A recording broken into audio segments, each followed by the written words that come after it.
On arrive à l'hôpital, on base au triage, on accouche, on s'en va en postnatal, on relaxe, puis on revient à la maison.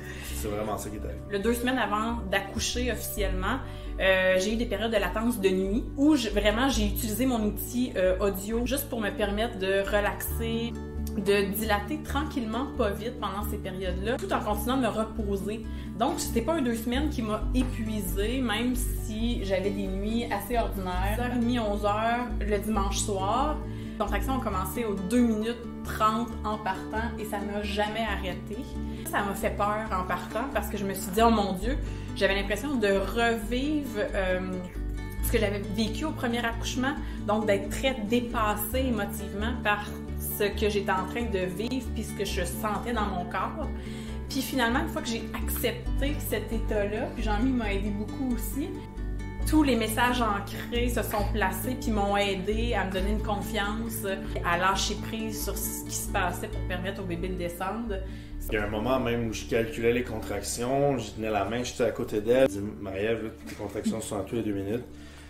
L'application dit d'aller à l'hôpital, puis elle disait non, tout est beau, c'est correct, c'est normal, c'est relax. J'étais comme, je pense vraiment qu'il faut aller à l'hôpital. Puis là, c'est là que j'ai appelé notre accompagnante, j'ai appelé notre médecin, j'ai appelé à l'hôpital, puis tout le monde à l'unanimité m'ont dit let's go, rendez-vous maintenant à l'hôpital. Je suis partie de la maison à minuit 30 le soir, puis j'ai accouché à 1h45. Donc ça a été très très rapide comme processus. Elle était tellement en contrôle dans sa zone, tellement relax, qu'elle savait pas elle était rendue où dans son processus, à quel point était avancée à cause de l'hypnose, tant qu'à moi. Et c'est là que je me suis rendu compte qu'il y a vraiment eu un travail qui avait été fait à la fois précédente ou qu'on soit à l'hôpital pendant 30, 40 heures. Finalement, ça a été 1h30.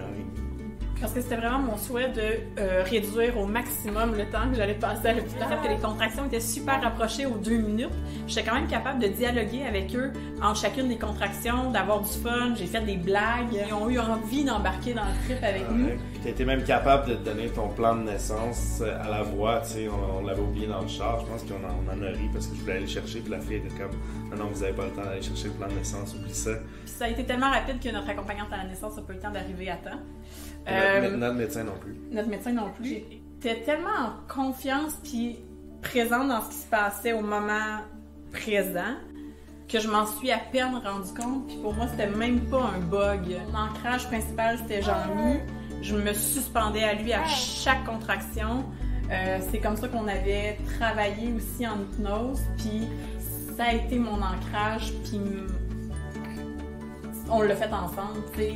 C'était mon partner, c'était avec lui que je le faisais, puis c'était avec lui que je l'avais fait aussi. Tout ce que j'espérais, puis même au-delà de ça, mon premier accouchement a été marqué par plein de traumatismes. Celui-ci, j'en ressors qu'avec du positif. J'étais prête à avoir un 3e enfant 2 semaines après, tellement j'avais juste vécu quelque chose de beau puis d'exceptionnel. Et pour de vrai, j'ai juste du positif à dire par rapport à l'hypnodouleur, par rapport à l'expérience de l'hypnose en général.